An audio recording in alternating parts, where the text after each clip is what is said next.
Muy buenos días a todas las personas presentes.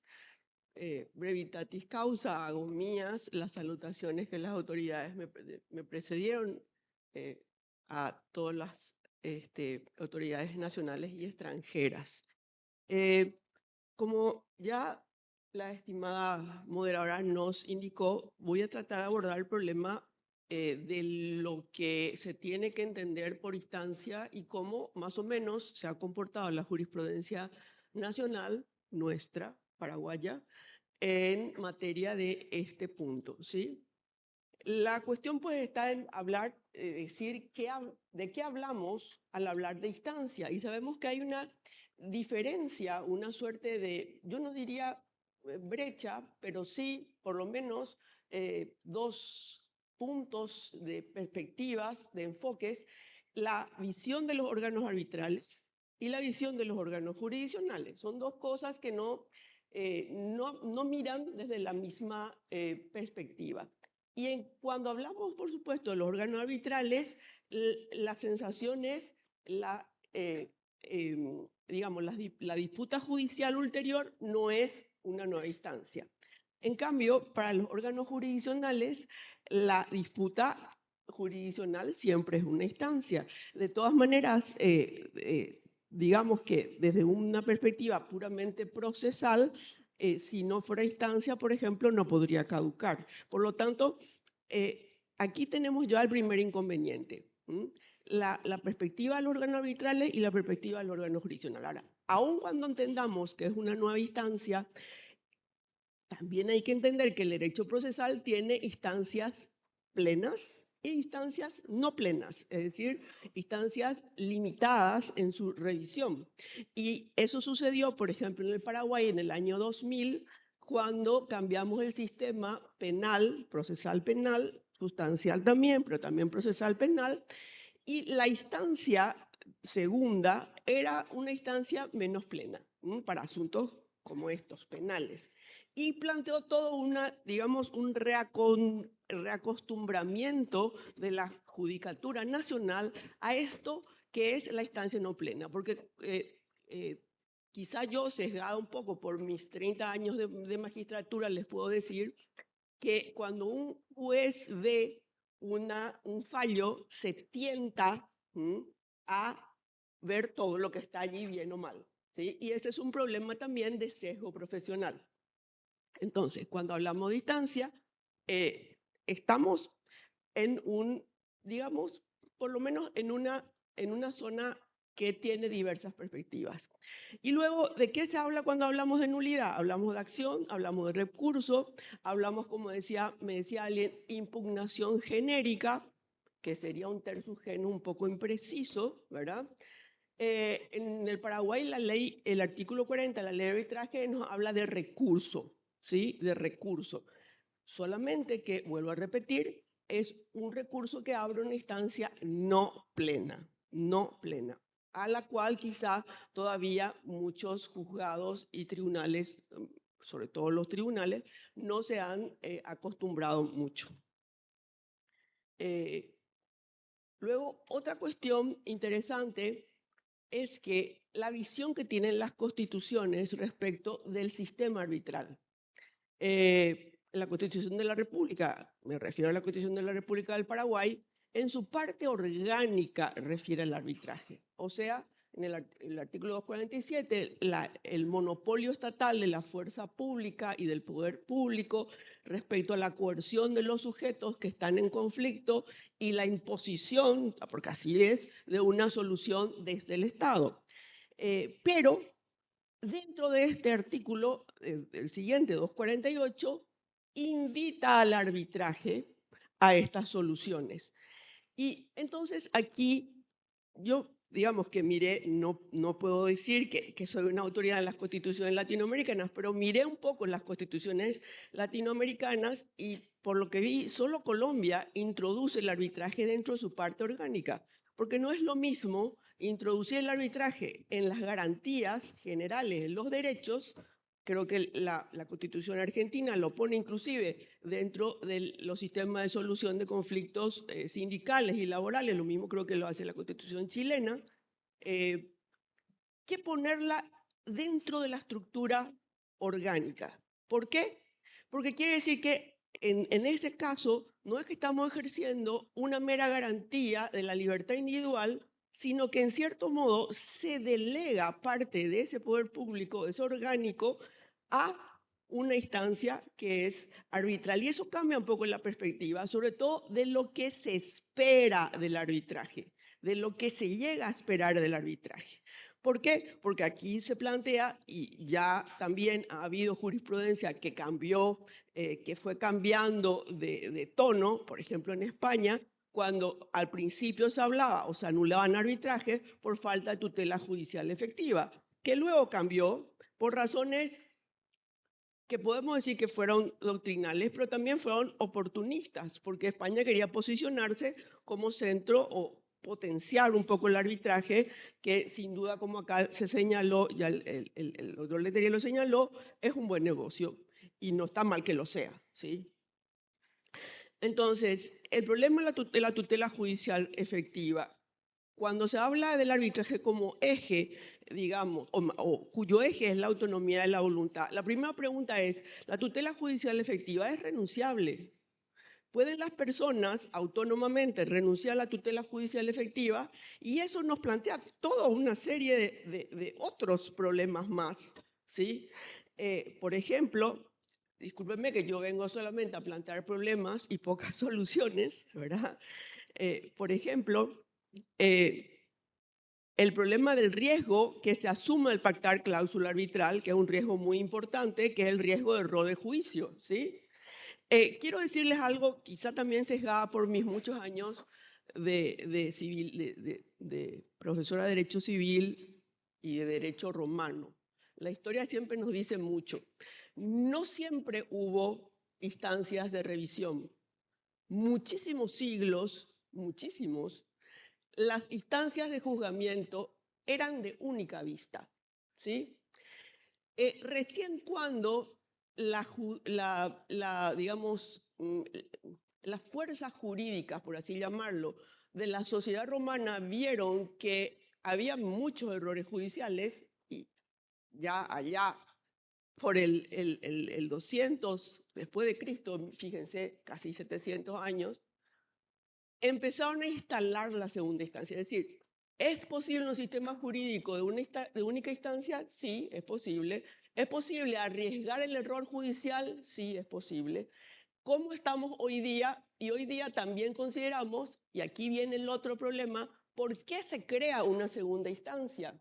Básicamente por la desconfianza en la calidad del servicio, ya sea estatal o no estatal. ¿Qué quiere decir eso? Quiere decir básicamente, y ahora lo vamos a ver enseguida, que una de las cosas más importantes para sustentar el arbitraje como herramienta, como lo dijo el doctor Moreno, el oso hormiguero, que yo estuve pensando que quizá 15 años atrás eso era difícil, pero ahora tenemos, por ejemplo, el trigo esturión, entonces no es tan difícil hoy día tener un oso hormiguero, ¿verdad? La genética nos ha dado cosas increíbles. ¿Sí? Y entonces esta sensación, ¿no? esta mirada de tener que decidir y tener que decidir apuntar a una decisión que va a ser definitiva. ¿Cómo se hace eso? O sea, cuando estamos generalmente en materia de arbitraje internacional y en materia de arbitraje de inversiones, esa autonomía de la voluntad y la capacidad de negociación no siempre existen para los estados más pequeños. Eso es una realidad. Y toda esa cuestión de la autonomía de la voluntad, que es una creación del siglo XIX, y permítame decirlo, es en realidad es así, una ilusión, pero no una ilusión en el sentido positivo, sino una ilusión en el sentido fictivo, ¿sí? Una ilusión. La autonomía de la voluntad es una verdadera ilusión. Hoy la neurociencia nos dice cosas peores, espero que no lleguemos allí, pero sí que nos dice cosas peores en cuanto a la capacidad de decidir, pero en las fuerzas y las potencias de negociaciones, sobre todo los estados que están en desarrollo o están tratando de crear su desarrollo, tienen imperativos arbitrales que los sujetan a reglas y a, digamos, procesos que, como lo señaló acá, son caros, y a veces también son sesgados. Y es interesante porque hay un autor, creo que es español, Puig, yo no sé si es catalán, así no puedo pronunciar Puig, sino que Puig, creo que Sergio Puig, que nos habla justamente de este problema, el problema de la legitimidad del arbitraje en cuanto a la imparcialidad de los árbitros, que no es distinta, no es tan distinta de la imparcialidad de los órganos jurisdiccionales, porque al final los dos son seres humanos, ¿verdad? Y entonces es muy importante tener en cuenta que cuando un órgano jurisdiccional se enfrenta a un arbitraje, se tienta a mirar más allá de lo que debe. El fallo en realidad debe ser autosustentable en términos de calidad, eso es muy importante, y en términos de legitimidad, es decir, de, digamos, lo que hay detrás. Y aquí quiero también señalar que hace muy poco, creo que en noviembre 12 o 14, creo que fue el 12 de noviembre, la Corte, el Tribunal de Estocolmo anula un fallo arbitral, creo que lo conocen, el caso Georgia, sobre todo un caso de inversiones también, donde el Tribunal Arbitral cambia o sea, va de la administración de gestión arbitral, que era el de arbitrajes internacionales, va a la Cámara de Comercio de Estocolmo. Y eso bastó para que el arbitraje se anulara. Era una cuestión internacional de exclusiones de servicios exclusivos, o mejor, de reglas de comercio relativas al tabaco. Y esa también es otra, digamos, crítica que se suele hacer al sistema arbitral cuando se habla de la falta, por mucha especialización que se tenga, la falta de los árbitros en cuanto a los problemas de competencia, sobre todo en inversiones. Y aquí también viene otro problema que es el arbitraje no es un procedimiento de renegociación. Es decir, mucha gente ve también el arbitraje como que los árbitros que designa son delegados para renegociar un contrato. La autonomía de la voluntad se termina al contratar. El arbitraje es juzgamiento. No es que los árbitros, que cada árbitro que uno designa es representante de la parte para renegociar un contrato. Eso es muy importante entenderlo y muchos árbitros se tentan a no hacerlo. Y hay creo que un porcentaje no, discúlpenme, pero las estadísticas no son, no hay estudios demasiado fidedignos, pero se estima que es en un 30 a 40% los árbitros designados por la parte se pliegan a la posición de la parte. Y eso es bastante, si estamos hablando desde el punto de vista de la calidad. Yo creo que 5 minutitos nada más para mostrarles alguna jurisprudencia nacional. Esta, por ejemplo, que es de 2016, la única vía prevista es el recurso de nulidad y nos dice claramente no confundir el recurso de nulidad del Código Procesal con la regulación autónoma y diferencial que tiene el arbitraje. Y de esto nos van a hablar mucho más en propiedad acá los colegas del panel. Y solo sobre la base de los presupuestos previstos en el artículo 40. Luego tenemos otro, por ejemplo, que nos dice las causas de nulidad son también del artículo 40 y se pueden, obviamente, separar los asuntos o las partes de un laudo que no sean apropiadamente llevadas con las partes que sí, ¿verdad? Fíjense, casi todas las resoluciones, muchas hay que insisten sobre esto y la instancia que no es revisora plena, sino solamente de nulidad, ¿sí? Pero una nulidad que no es tampoco la del Código Procesal Civil, porque tampoco es plena en todos sus aspectos, ¿verdad? Y esto nos dijo hace muy poco, en octubre de 2024, en la Sala Constitucional del Paraguay, de la Corte Suprema de Justicia, cuando nos dice que las cláusulas de nulidad no solamente son interpretación restrictiva, sino que el fallo solo puede ser habitado bajo exiguos parámetros. Y bueno, hay así muchos más. La idea de que las resoluciones de trámite o fondo que emita el tribunal en la sustanciación del recurso no tienen recurso alguno, que las decisiones se encuentran garantizadas constitucionalmente por la Carta Magna, y cuando se ratifican las convenciones internacionales, que el Paraguay forma parte de casi todas ellas, hay un reconocimiento de la autonomía de la voluntad.